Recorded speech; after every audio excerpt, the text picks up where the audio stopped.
Robb from MassLive.com. He is Jay King, El Nino from The Athletic. I am Sam Jam Packard, and together we are still Poddable, coming to you on a Sunday morning live on the CLNS YouTube, brought to you by FanDuel.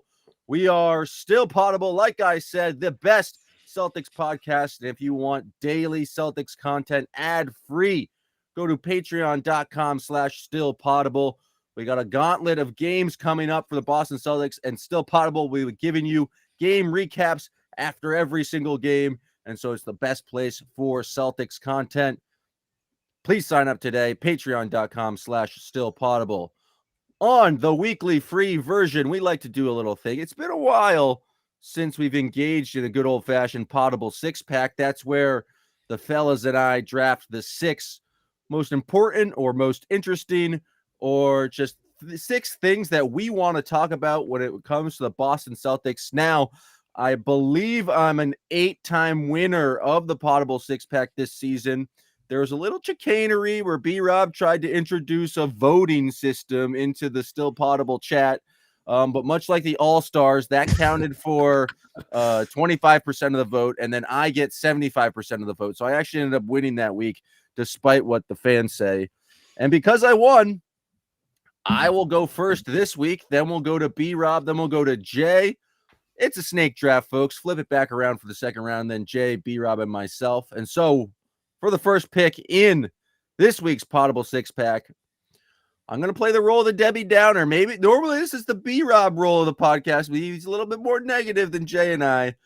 But in January, the Celtics playing against contenders are 1-5 with a negative 57-point differential. And this includes a horrendous loss to the Clippers and a horrendous loss to the Bucks. But B-Rob, cause for concern that the Celtics, when they play a tough team, they basically they can't get a win. 1-5 in the month of January. Not so good. Why so negative, Packard? What's wrong with you? This is just I calls them as I see them. 1-5 is not a good record. Negative 57-point differential is not a good point differential against the top teams in this league. It's fair. And yeah, the Clippers and the Bucks losses, there's really no defending that. The Clippers loss on Saturday night, that's as bad as this team has looked all season long. I don't know whether it was just too many nights in South Beach this week or just the Clippers. A lot of nights in South Beach. A lot of nights. A lot of action in South Beach there. But in the Clippers, that's one of the best teams in the NBA right now, period. That was it showed in that matchup there. But I'm not going to take much out of that game individually yet. And in that stretch that you referred, Packard, I'm gonna wait and see on that front. Yes, there are, you want to win all those games, but this is games like Saturday night and losses outside of the Bucks game. They've all been competitive. They've all been right there. And this has been a gauntlet of a schedule for this team through January, both home and road. And so based off of that, Jay, I'm still thinking that Joe Missoula still has to feel pretty good about where this group is right now, and certainly isn't too alarmed about some ugly losses to the Clippers and the Bucks the last couple of weeks. Yeah, to me, those are just random, like they just didn't have it nights. Every team is going to have them. If not the more concerning, because I don't think it was a concerning loss either, although people lost their stuff. The loss to the Nuggets was a real loss. Like they had it, they played well, they were engaged, they defended at a really high level, and they scored 2 points over the last 4 minutes. That was a real loss. The one in Milwaukee, I think you could just blame the schedule on that one. 5 games in 7 nights. The Thunder, the Pacers, all the top teams. It's weird for me to go this negative. I've never really done that before. Are the Pacers really a top 10 team? I just said top team. I stole this this stat from just clearly a Celtics hater on Twitter, and I didn't really fact check what the parameters were. I don't know why the Pacers count as a top team and the Heat don't, but maybe the Heat's the one win they're referring to. Who knows? Okay. Yeah, I don't think it's a lot to be concerned about. been very consistent on both. Had an absolute stinker against the Clippers. The offense was disgusting. I thought they got really good shots early. Drew Holiday missed a lot of them. Jaylen Brown missed a lot of them. And then they just kind of, for one of the first times this season, just let go of the rope and stopped trying to execute, stopped trying to get back on defense, stopped trying to do all those things. It was ugly. And the Clippers are one of the few teams that can kind of match them physically with the length and the athleticism and having defenders just about everywhere in their rotation. There aren't many teams like that, and the Celtics seems like they've really taken pride in that lately after they beat the Mavericks pretty handily on the road. Jaylen Brown said, two-way player. It's tough to be a two-way player. Last night before it's tough to be in shape. Yeah, last night before getting drubbed, Joe Missoula said, he got asked about the scoring explosion around the league and just kind of pivoted to saying, yeah, well, what I care about is that we defend, our best players defend, and that separates us from just about anyone else. The Clippers are in that category with the Celtics. So they're a really good team, and that was a really good test, and Celtics weren't up to it on that night, but I don't think that's – I wouldn't judge the Celtics on their worst nights is how I'll put it. The Celtics, they heard everyone complaining about having too much scoring in the NBA, and they said, we're going to score 7 points for the first 8 minutes of the third quarter and just completely botch this game. Are you just going to steal a Coley Mick joke straight off his Twitter account or what? You're going to give him credit at least? I knew you would jump in and give him credit, so I was just setting you up there. That's called teamwork. All right, just wanted to make sure. I think it was interesting from Joe Missoula's press conference after the game last night. He talked. I don't know if this is just like coach speak or he's framing it, but he's like talking about dealing with the adversity, but the adversity of winning big in Miami and how they respond to that. Which I thought was kind of interesting. It's just like you need to be able to win after you're like thinking you're playing your best basketball. And I especially think that's true in the playoffs. And it's like with the Celtics in the playoffs, I can't remember them winning like 2 games in a row. That's just not something that I guess they win like a game 6 and then a do or die game 7, but it's pretty like they really go back and forth. And so I just thought the idea of cool is like you need to learn how to respond to when you have the best night you've ever had shooting the basketball and then still come in with the intensity that you need to beat a team like the Clippers. Clearly the Celtics did not have it, but I don't know. I just thought it was an interesting nugget from Missoula post game. It's always fun to be in a post game when a team gets absolutely drubbed by like 40 points. We even got Jason Tatum speaking in his full jersey, just ready to get the press conference out of the way and not answering a single question that was asked, just speaking immediately in cliches. I thought that was pretty entertaining. It's funny that you brought up the playoff thing with like winning 2 games in a row because Joe brought that up to the team like a couple weeks ago. And he listed, I guess, a bunch of like narratives on the screen during one of their film sessions or one of the talks, whatever. And he said, basically, these are crutches you can use. These are excuses you can use to not have your best effort. And he showed the dog days of January was one of the examples. And Luke Cornett said one of the examples was going up 2-0 in a playoff series. Like human nature is just to relax. And Joe told the guys, like, we have to be at our best. There's no excuse not to be at our best during those moments. So that is something I don't know if working on is the right word because it's hard to work on that, but they're very aware of the human nature and are trying to fight against it. Though they did not do a good job against Los Angeles. But we'll see how they respond against what about the narrative of having your best game of your season followed up by your worst game of the season? Was that on the board? Was that their worst game of the season? It was worse than Milwaukee, wasn't it? Yeah, because they actually tried in the second half. So I think that makes it worse. Yeah, 2 versus 3 quarters. Yeah. But how bad would the Milwaukee game have gotten if the starters had played in the second half? We'll never know. And that's the good thing about getting blown out. I'm stealing one of my own tweets now. almost like it never happened. Maybe Adrian Griffin would still have his job. That's another thing. Wild Right stuff here. Before we get to pick 2 with B-Rob, I think we have the fine folks at FanDuel have a message for those listening out there.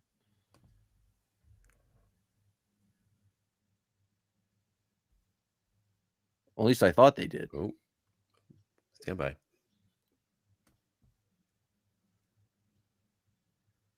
Oh, I guess they don't. Oh, there you go. Well, I guess they don't, but use FanDuel. You can go to FanDuel.com/Boston.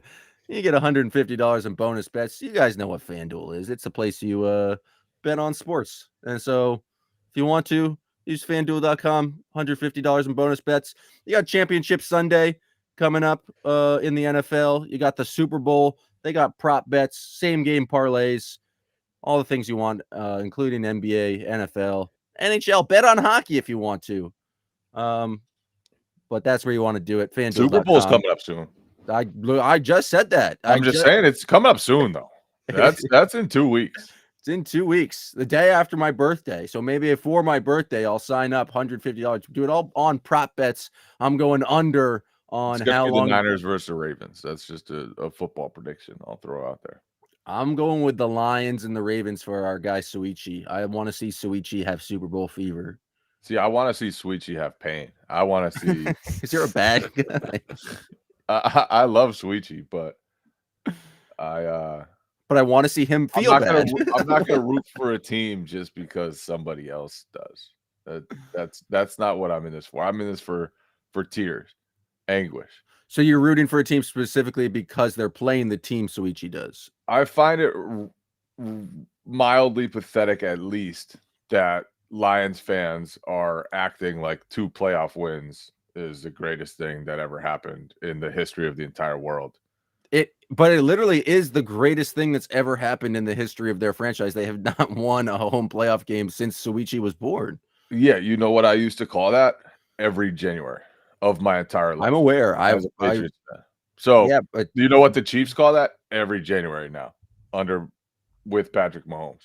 I'm actually just jealous because 2004 Red Sox run was the greatest sporting event as a fan that I could ever remember, and that was because they got their teeth pounded in every night, and you knew every year you were just going to get your stomach ripped out, your heart ripped out, your intestines left on the floor, and then they won and they beat the Yankees by coming back from 3-0, and nothing ever mattered like that again until the Lions won the Super Bowl. Yeah. Oh, it's Jay King, everyone, taking us down, some sports memories from 2004. Who's your favorite player on the 2004 team? That's easy. Pedro. Yeah, Pedro Robb. Pedro was electric. When you went to the park during a Pedro start, it was unlike anything. The buzz was just crazy. Every time they got 2 strikes, the whole park is standing up. I went to a game where he had 15 strikeouts, I think against the White Sox rather, and it was unlike anything. The Pedro buzz was unmatched. I was at the game where he threw Don Zimmer down, but I was in standing room only behind the Jumbotron. Like I was in the deepest center field possible, like just standing there, and we didn't know what was happening. But I remember someone going, "Ortiz just threw a bat." And so for like 2 hours, this was before I had Twitter or anything on my phone, I thought Don Zimmer fell to the ground because Ortiz threw a bat at him. And it was a significantly cooler memory. You thought that was a cooler memory than Pedro just grabbing him by the head and tossing him down? I didn't see that. I didn't get to pick. I just saw a man go to the ground and a man yelling at me, Ortiz threw a bat. And I thought that would have been pretty cool. But who knows? I'm wrong. We have digressed. Good Boston sports memories there. B-Rob, your second pick in the Poddable 6-pack. That'd have to be Jason Varitek attacking A-Rod. No. I'm going to say, and this is based off of last night and Thursday night here, Kristaps Porzingis obviously has an ankle injury now, but just based on his impact in those games specifically, it seemed like, I'm wondering now just in general, like, where does he rank in the most important Celtics right now on this team in terms of like certainly postseason success? And in my mind, especially against a team like the Heat, it's like he's propelling up to potentially number 2 here in the on a pretty deep list of candidates there for this team, just in terms of the impact he's having offensively. Obviously, that we saw in Miami versus the bag of Eric Spoelstra's tricks on Thursday night, and then concurrently on a night Saturday against the Clippers. They obviously I don't think he's worth 22 points in that game for the Celtics to get back in. But at the same time, when the shots aren't falling from 3, the Celtics aren't getting the offensive glass at all. They're not getting pretty much any easy looks anywhere. When Al Horford looks kind of, like a 37-year-old Al Horford one night, in my mind, it makes me, wow, this is like, we know he was big, but like he might even be becoming bigger than we imagined here, Packard. So where do you rank him amongst the most important Celtics, at least against elite teams at this point? I think it's 2. Like, he does so much for them, but like most importantly, I think as we saw in the Heat series, he just has the giving him the ball, or he like on offense is like the answer that they didn't have to a lot of like the kind of, I'll call them junk Heat defenses, and just giving them an option on the inside, someone who can post up, I think just changes a lot of what their potential is. He's the biggest in terms of, I guess, floor and ceiling raiser. Like he is so important to just making their offense so dynamic. And I think he's obviously their best rim protection, and is very key to their versatility. I just like the ability that they can go smaller with certain lineups, and then they can play double big with him and Horford. I think if you take him out of the lineup, I don't know, is this too much of an embrace nuance? He's most important just to exist and to be healthy on the court. I think that once he's there, the way that other guys play is probably more important and more conducive to the Celtics winning. But just in terms of availability, he's number 1 in terms of importance. And I don't know if that answer makes a lot of sense, but it made sense in my head. And I'm going to pivot to Jay King in case it didn't. He's the key for them. And I don't mean that in the sense of like he's their best player, but he unlocks things. And that Heat game, they tried a lot of different stuff. They tried switching. They tried drop covers. They tried Jimmy Butler on Kristaps, just switching the matchups. Kristaps had an answer for everything. The Celtics had an answer for everything. He just makes the game so much easier when he's out there. The reads are so much easier. The Celtics through the season have gotten much, much better at actually using him and diagnosing together what teams are doing against him and using that against opponents. I don't know if there's a good way to guard the Celtics when Kristaps Porzingis is on the court. They're a lot easier to guard, even though their offensive numbers have been ridiculous regardless. I think they're 10-3 now with Kristaps Porzingis out of the lineup, which is still a fantastic number. They still are like +8 net rating without Kristaps Porzingis for the season. So they can work without him, but it just feels like there's a way to muck them up without him. And that doesn't really exist when he's on the court, or it hasn't really existed except for very brief 2 or 3 minute stretches. I just think he's as important as it gets. He solves a lot of their issues. And as they see more coverages with him, against him, as they go through that, I think they're just going to learn how to beat all those, because they do have answers for just about everything. But it's interesting. Like he's shooting 35% from 3, like clearly down from where he was a couple years ago, averaging less points. You're right, Jay, that he's the key and that he unlocks and makes their like just much more dangerous. But I don't necessarily see him coming into a postseason or a playoff series and being like, he's the guy who's going to get you 30 points every single night. He certainly has that potential, but I think like but he's the guy who takes away some of the switching coverages that can muck up the Celtics. Like the Heat switched very minimal times because 2 minutes into that game, Jaylen Brown and Kristaps Porzingis ran a pick and roll, and Bam switched on to Jaylen, and all they did was throw over the top of Haywood Highsmith, and Kristaps Porzingis got an easy bucket. It was that easy. And it's never that easy against Heat. It was that easy. So that to me is why his impact transcends his traditional stat numbers. It transcends his points per game. You can't do some of the things you used to be able to do against the Celtics. You can't do some of the things the Clippers were able to do against the Celtics, because if you do, Celtics can just throw it in there, and he has just obliterated mismatches in the post all season long. Yeah, he commands that respect, whether he's putting up 30 points or not. Like, teams can't leave him at the 3-point line, even though he's shooting just 35% of your point Packard. And like Jay said, just the mismatch when he gets the free throw line or below, that's just automatic easy points. And the Celtics are getting better at finding it when it's out there.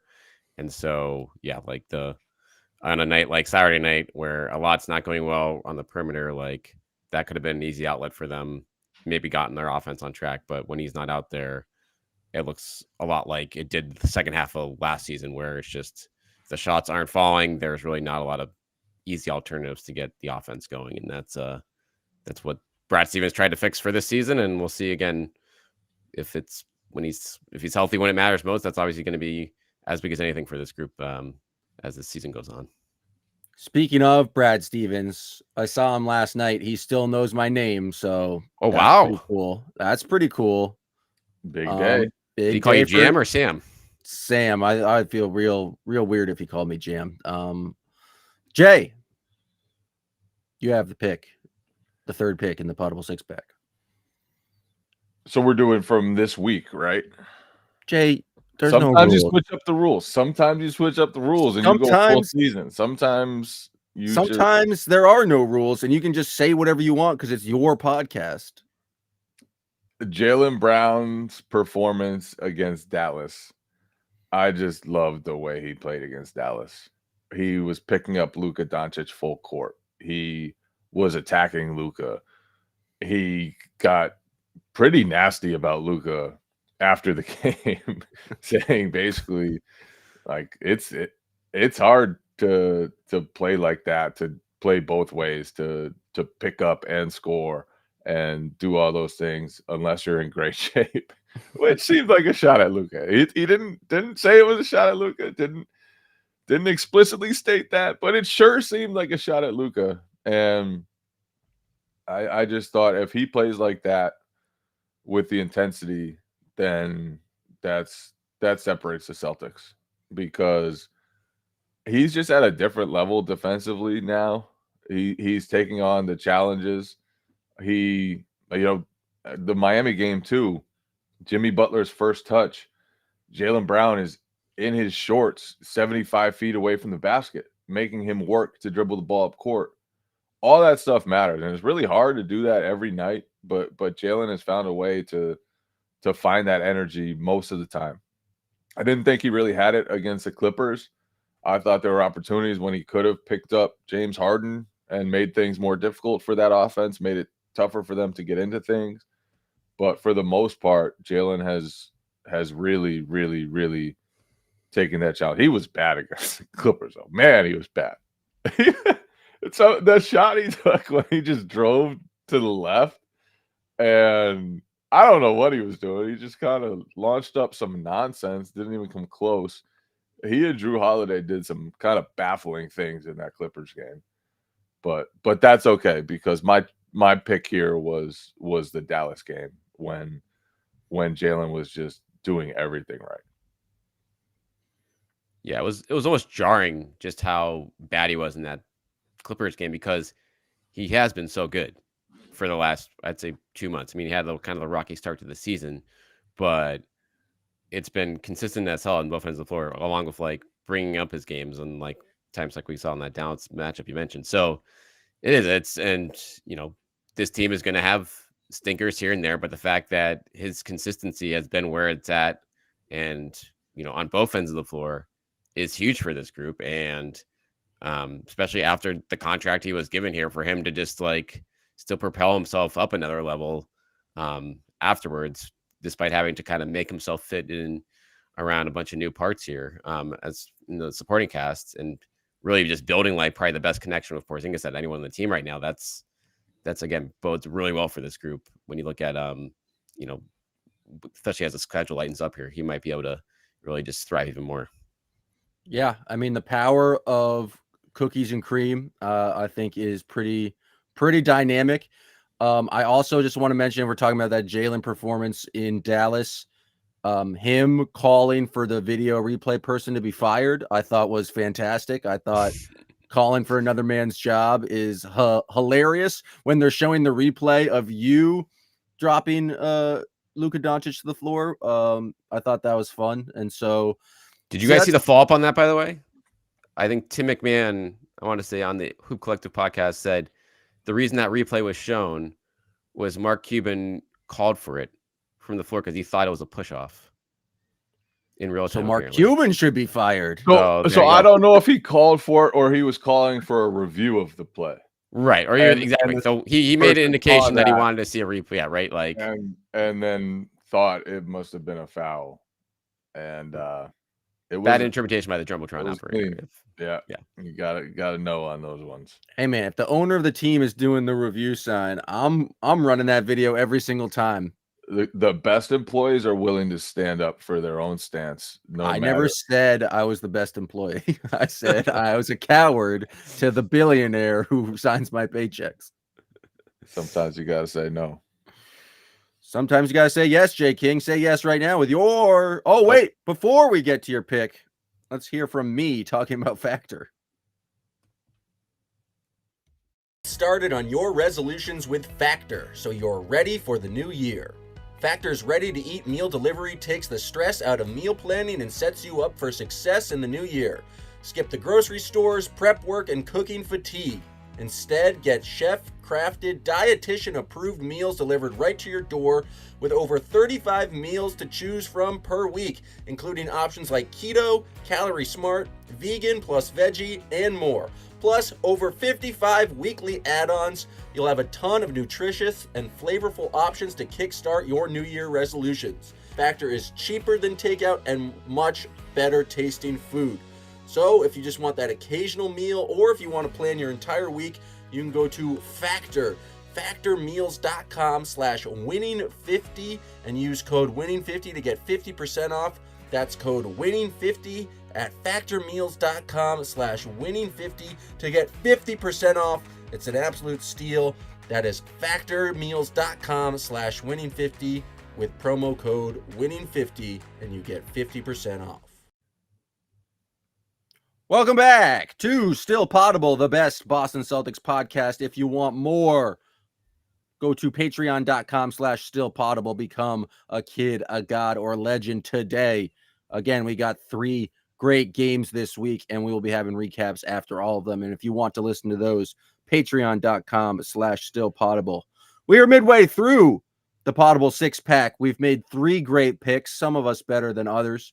But we'll head into the back half, the back 9 with Jay King, your pick in the second round. I'm going to go with the Celtics. They're the pride that they've shown in being a two-way club, and Joe Missoula's recent trend of not wanting to speak about opponents' players.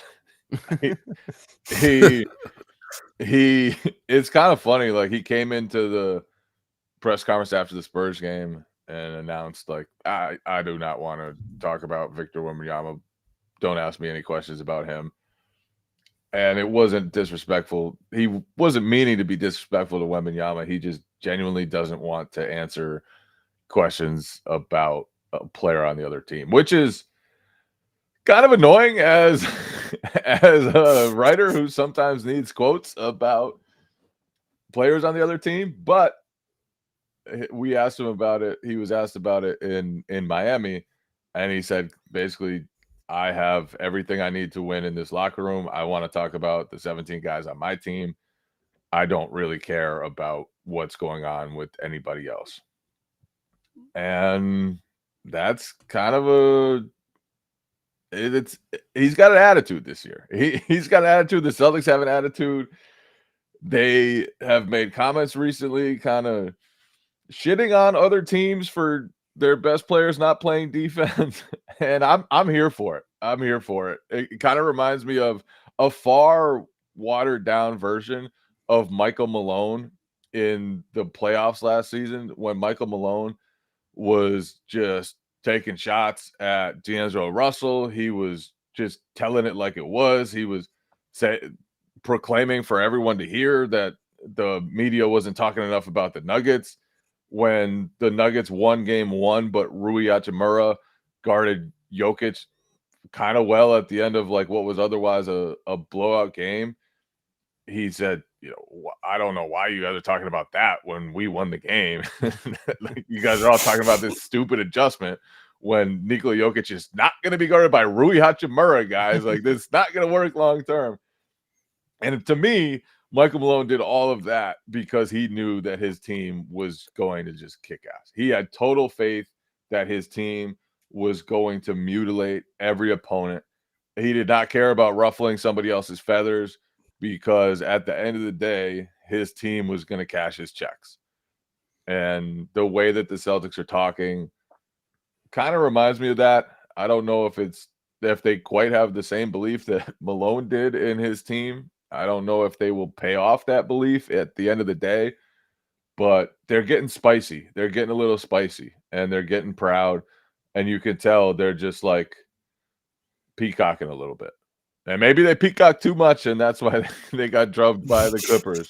But it's an interesting trend that they're becoming a little bit more prickly and a little bit like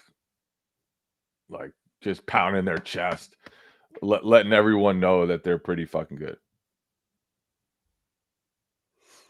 Yeah, I mean, it's a situation where I think Joe's just leaning into his personality even more. Like, this is what he is, and he's getting more comfortable in himself from that standpoint. But I'm with you, Jay. I think it's refreshing. It's not great for our jobs as journalists, like you said, but at the same time, from a entertainment perspective, from just a real life perspective, in terms of showing just how competitive these guys are. Like, yeah, of course you don't want to praise Kawhi and Paul George for kicking your ass. Like, no, or praise a rookie phenom who hasn't done anything yet in Wemby. Like, yeah, like, I don't want to talk about those guys. I don't want to degrade our own guys. It's obviously in the game of NBA coaching media. Like, I feel like the opposite side of the spectrum is done by most guys. So he's zagging a little bit, and it's fun to see progress in real time, Packard. I feel like this has hit him at his most comfortable. Like, last year, he's like still trying to navigate how to be the head coach of the Celtics. But I feel like kind of the cocky, borderline cocky, arrogant, but like very confident coach is like probably what you would have seen from Joe Missoula when he was coaching his D2 teams and like driving the van to away games, like just like really talking up his fellas. And then he just kind of had to take a step back. It's kind of wild just to refuse to talk about the players on the other team. Like, what does he think the post-game press conference is for, other than to talk about the guys who played in the game? And if you just like are unable, like, you guys should just start asking about like Lamar Stevens every single game if he's going to refuse to ask like or answer questions about guys on the other team. Because if he only wants to focus on 1 through 17, yeah, he's got to answer the questions. If you like ask him, like, what do you think Kata's like energy was on the bench tonight? Do you think he was like really enthusiastic enough about the fellas? Because then it fits in his system of talking about only the Boston Celtics. It's a wild move from Joe Missoula, but I think the more we've gotten to know Joe Missoula, he's a pretty wild guy. He likes to march to the beat of his own drum, and so I'm generally for anything that gets more of Missoula's personality coming out. What was the T-shirt he was the other day? Jesus, coffee, and jiu-jitsu. Yeah, that's got to be a custom-made T-shirt. I don't think they're mass producing that for the world. I think that's a very specific to one guy and his interests. I mean, I'm sure there are other people who like Jesus, coffee, and jiu-jitsu, but he's definitely chief among those. The most prominent among the lovers. Yeah. It really though, like this is all kind of lighthearted topic, not the most serious thing. But I do believe this year he's done a better job of embracing his own personality and embracing all the things that make him special. Like, he's a maniac. He's a crazy competitor. rocks. He's the type of guy who's going to challenge a call while up 27 with 3 minutes left. And he's not backing down from any of that this year. And I think because of that, and because now he's preaching, the need for defense, the need to be tough, the need to grab offensive rebound, the need to do all these different things, and then kind of being a maniac on top of it. To me, that's helped the Celtics take on that mindset, that mentality. They are a team that's like their coach. And I don't think they were last year. Like, that wasn't the most physically tough team last year. That wasn't the most mentally tough team this year. And it sounds really misguided to say this after the Clippers loss, but I think when you look at the longer term of what they've done this year, they've still only lost consecutive games twice. This is a team that's tough, kind of a little crazy. They don't really say too much provocative, but they want to kick your ass and they want to have fun doing it. And that's Joe Missoula. B-Rob, your pick. We're gonna go do some Luke Cornett talk here. Ooh, It's a stole my fresh pick. haircut. Stole my pick. Whoa, wow. That's a Zeller. Really That right is not a about this Cornett. That is a Zeller. Yeah, that's a Zeller. Yeah, first of all, this is a haircut. I mean, I'll just get general thoughts on the haircut from everyone. High and tight. That's a haircut you can set your watch to. He looks more like a Zeller than the Zellers. It's crazy that one haircut can transform him into a Zeller.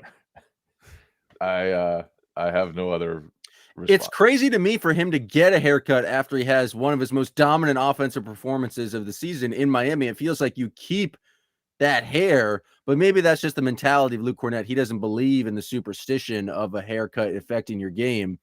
So I thought it was a bold move. I don't know. I didn't really see the haircut. I was up on level 9, so I just saw it from that vantage point. Yeah, Jay's right. Funny that he accuses me of stealing a Coley Mick tweet and then steals a Coley Mick tweet and then doesn't give credit. I quote tweeted him. What are you talking about? In this podcast. Hold on. First of all, I said that before he tweeted it. I looked at Steve Hewitt and I said he's a Zeller. I don't have a record of that. You can talk to Steve Hewitt. I don't want to talk to Steve Hewitt. He's No, obsessed with college basketball, and it's weird. I mean, that Providence game that he covered yesterday looked like high intensity, high energy. I didn't realize they hated Nonsense. that Cooley guy so much. Quite a bit, yeah. Well, back when I went to go BC basketball camp as a youth, Cooley was Al Skinner's main assistant. He ran the camp, and so he was the one talking to us every day. He was the man. I love that guy. That guy made me pumped and jacked to do eagle drills. Or whatever. He couldn't teach you how to shoot. Yeah, no, that I blame him for that too. All right, back to Luke Cornett. The haircut, mixed opinions. The play on the floor, even I was of the mind with Luke Cornett this year. Fine regular season, decent depth piece, but ultimately you want to get another guy in here when Porzingis or Al inevitably get hurt and may not have to play for a few games in the postseason run. You just want to have an alternative there. And we're at a point at like game 50 here, guys, where I might just be coming over the other side and being like, you know what? Luke's probably the best you're going to get in that spot with the limitations they have. And he's playing well. He's playing well against good teams. He was probably like the second best player against the Clippers Saturday night in that first half in that blowout with offensive rebounds and running the floor. Clearly has his limitations. Clearly certain matchups you're not going to want him out there for that he's going to be picked on. But between the performance in Miami, where I feel like he was just a nice boost off the bench, played really well against Houston as well when Porzingis was out. So I don't know. I'm coming to the other side now. I mean, they should spend their resources elsewhere because it's hard to find like a reasonable upgrade to what Cornett's giving you at this point. I think they need to, like, if they need to make a move or bring someone in, I think it's going to be at the wing position. And it's Largely either because Brad Stevens said it would be a big wing. Well, I thought they do both. I mean, both is where I think they have two moves to make here if they want to. I Wing is think it would obviously be number one. to someone to try and compete with Sam Hauser for the minutes. I was on NBA.com the other day, as one does, just scrolling around the best, 2-man, 3-man, 4-man lineups on the Celtics. And I was shocked to see how many of like the top ones with net ratings who actually have played like a decent amount of minutes. Peyton Pritchard and Luke Cornett's name are up there a bunch. And I feel like they've been really solid in terms of what they've given to the Celtics off the bench this year. It feels like Hauser, I don't want to say he's fallen off, but he just feels like he's made less of an impact. He's feels like he's had a lot of like 2 for 8 games off the bench shooting from 3. And it's not like he's been bad, but I do think that if I had to rank kind of the Celtics bench right now, I think Hauser would come in at number 9. And so if they're going to go out and make a move in the next, when's the trade deadline? The 8th. So like basically about a week and a half away from the trade deadline.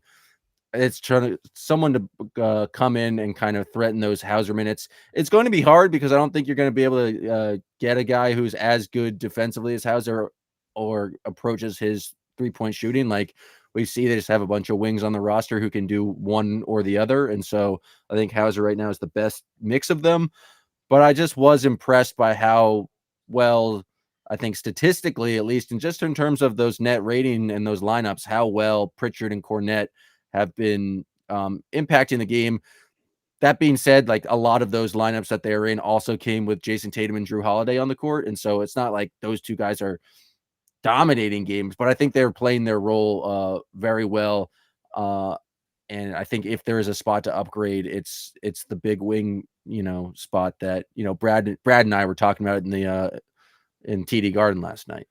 The other part about getting another wing is in case Pritchard just isn't big enough for a certain playoff matchup, just in case another team is able to successfully hunt him and use his size against the Celtics and play him off the court. Because I do believe, as well as he's played, that's a possibility with certain teams, some of the jumbo teams out there.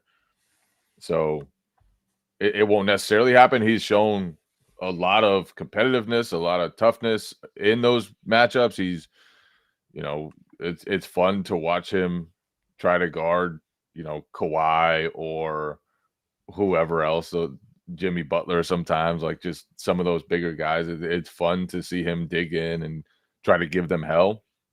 But I think just a little bit more perimeter depth so that you have one more guy that might be better than O'Shea Brissett in your pecking order. That's it. And I think Hauser's good. Hauser's going to be a playoff rotation staple. I just think one more guy. And I agree with you. The center position is good. If anything, they might want to get somebody who's a little switchier than Cornette. Although he does a really good job of guarding guards, and especially guards who can't shoot. He's just super diligent about the scouting report and forcing guys into trying to do something that they're not great at.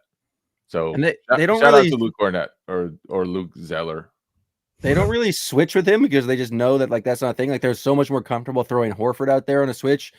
But in playing the position, like Luke Cornette's, I feel like just like you said, reading the scouting reports, like, okay, I'll just go up and like be at the level here and then get back. He slows guys down in a way. And so I think you're limited in the defenses you can play. You're obviously not going to switch everything with Luke Cornette, but I think he just does the assignment very well and knows what he's doing out there. And so I'm comfortable with Luke Cornette being the third big man heading into a playoff series. And I'll plant a flag in that. I'm on Luke Cornette Island, with or without the haircut. I prefer him without the haircut because I want him to craft his own. Good story by B-Rob, though, getting Daniel Tice to say that he got recruited by some of the Celtics players. Is this true? You had a one-on-one with Tice. We'll talk to Daniel last night. wanted to see what the deal was. And yeah, he was like, Jason and Jaylen talked to him. But that sweet Clippers playing time was calling his name because I think it was Plumlee got hurt. And so they just had no bigs. So he was going to get 50 minutes right away. And good old Luke Cornett's playing too well here, along with Al Horford and Porzingis. So he did not decide to go to Boston, but they were the All-Stars were looking for him. It's crazy to me that he just was not getting any playing time at all in Indiana. Tice Right? is good. It makes no sense.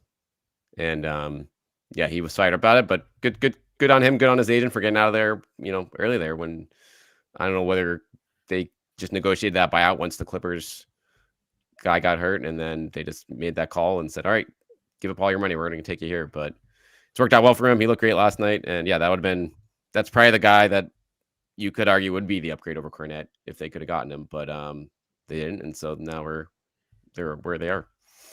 I just like the idea that B-Rob has a network of guys who must check in with B-Rob when they come to town. It's Tice, Jerebko, Wanamaker. Wanamaker, if he would be coming to town, I'd be definitely talking with him. Tice has given me great stuff this year. Tice went off on the Pacers when he was there during that game. And then, yeah, last night, the people love Tice. I mean, I was a big Tice guy when I was here, so he's an enticing guy. Boo. Boo.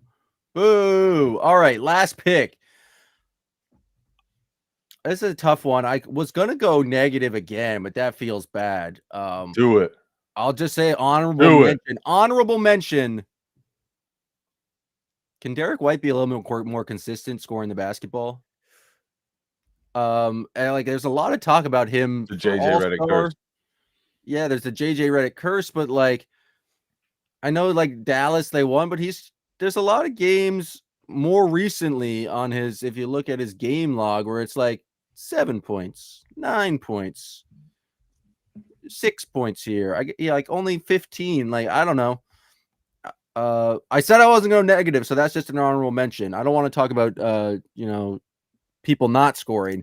We are a basketball podcast, and I feel like we would be remiss not to talk about just the week that was in terms of scoring in the NBA.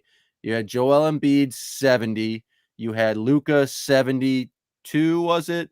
You had Karl Anthony Towns with over 60 points in a loss, Devin Booker with over 60 points in a loss. Just some crazy feats of strength, some scoring. People talking about this is bad for the NBA. People don't play defense anymore. I think that's poppycock. I want more people scoring 70. I want more people scoring 70 and then refusing to play in Denver because they're cowards. I think it's awesome. I think it's been a very, very entertaining past couple of weeks in the NBA. Exactly what they need to be doing as the NFL season kind of comes down. But I was curious, what your guys' reaction was to this scoring explosion that's taken over the league. B-Rob, what was your thoughts? Seeing so many guys go for, I think we saw a stat that 2 guys have gone for over 60 5 times in the NBA on the same night, and 2 of those times were in this past week. That's kind of insane. Yeah, I'm with you though. I'm for it. Long season, regular season basketball, scoring a lot of points is fun.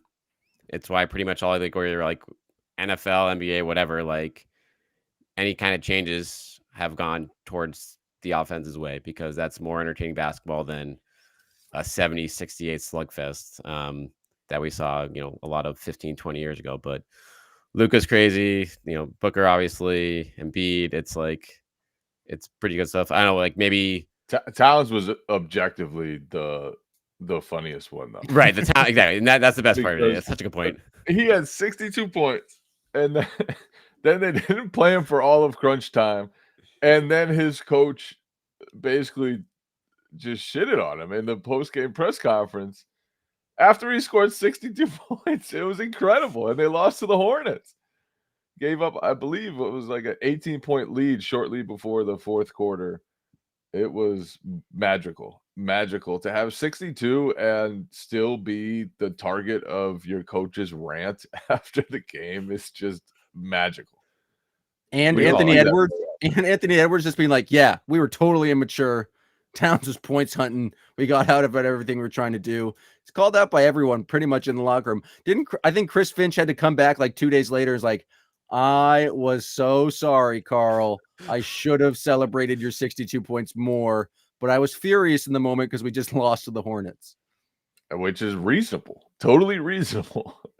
It was hilarious though. The thing to me about all these scoring explosions is it's just so hard to guard teams these days because every player on the court has to be skilled.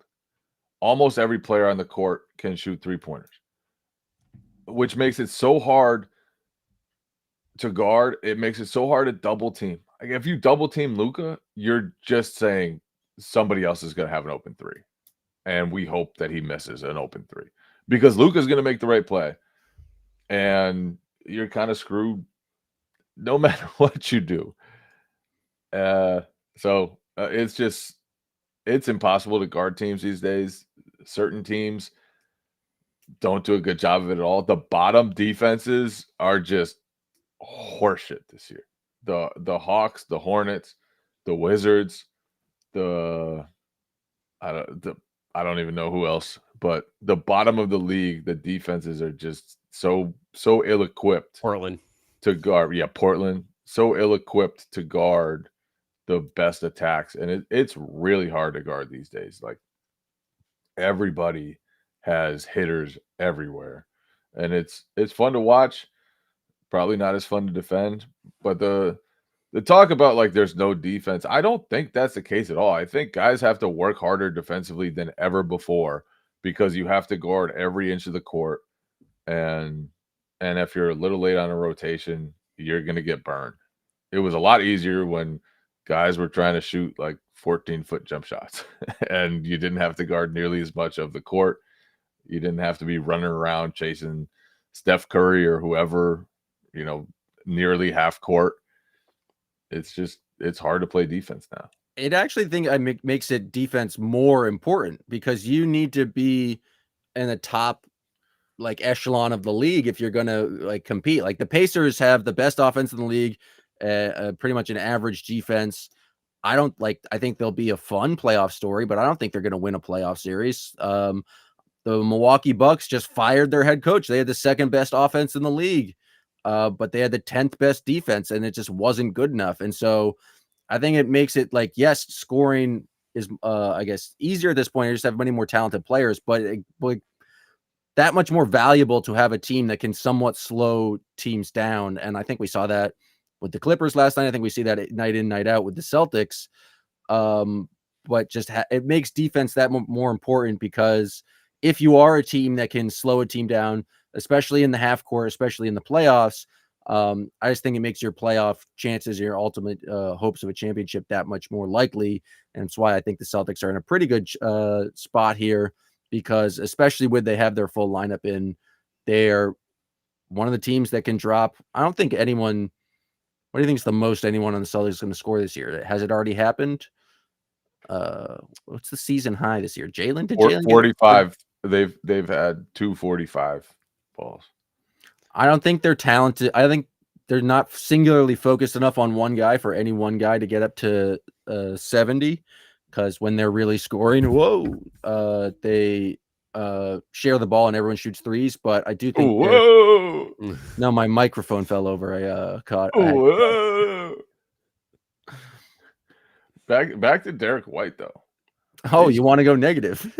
He's shooting 38% in January after just an unbelievable, flawless December.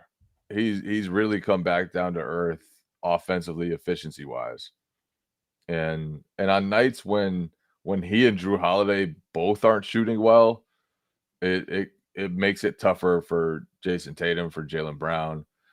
The teams are gonna because there aren't really holes in the Celtics starting lineup, so teams are gonna do funky stuff like Denver did with throwing Nikola Jokic on Drew Holiday. And the Celtics are going to have to figure stuff like that out. It's going to be important for them that Holiday and Derek White both serve as scoring options, especially when teams try to junk it up like that. Yeah, it kind of looks like Spurs Derek White this month. The guy that had a ton of potential, but also was just inconsistent, especially, particularly inside the arc this month. He's still shooting, I think, 35% from three, but 38% from the field. JJ Redick curse, man.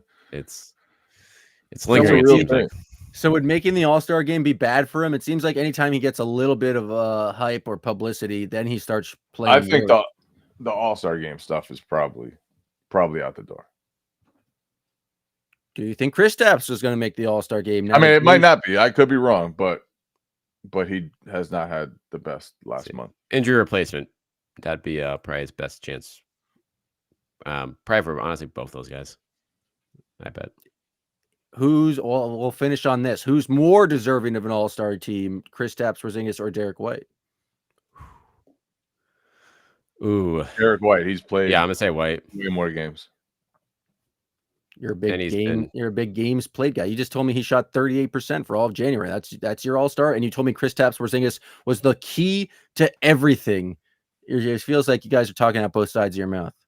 It feels like Kristaps Porzingis has missed a lot of games, and Derek White doesn't miss games, and I value consistency and the extra value that Derek White has given the Celtics by being on the court basically every night.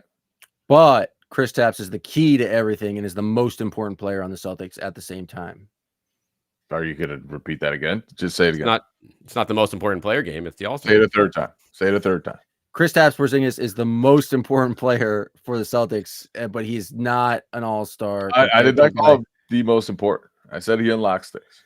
A key unlocks things. Yeah, you were really patting yourself on the back for the key unlocks, little parlance or nomenclature you had there. That was pretty cool. Thank you. Appreciate you. He's pretty cool. Brian B. Robb. The real question is Kristaps or Bam? Bam. No. How many games has he played? That's a good question. I think he was hurt at some point, but probably more than Kristaps. He's also lost 6 games in a row, though. So that's true. And we don't know the reserves until Thursday, but when it happens, we'll react here next week on the CLNS YouTube. But for every day in between, we are on patreon.com/stillpoddable. Best Celtics podcast Monday through Friday. You get Jay King from The Athletic. You get Brian B. Robb from masslive.com. And you get me from Still Poddable. Thanks to everyone who's tuned in. Thanks to everyone who subscribes. I highly recommend going over to patreon.com/stillpoddable. Become a kid, god, or legend today, and you'll get content from us every day, Monday through Friday. Thanks to everyone who watched to this episode of Still Poddable.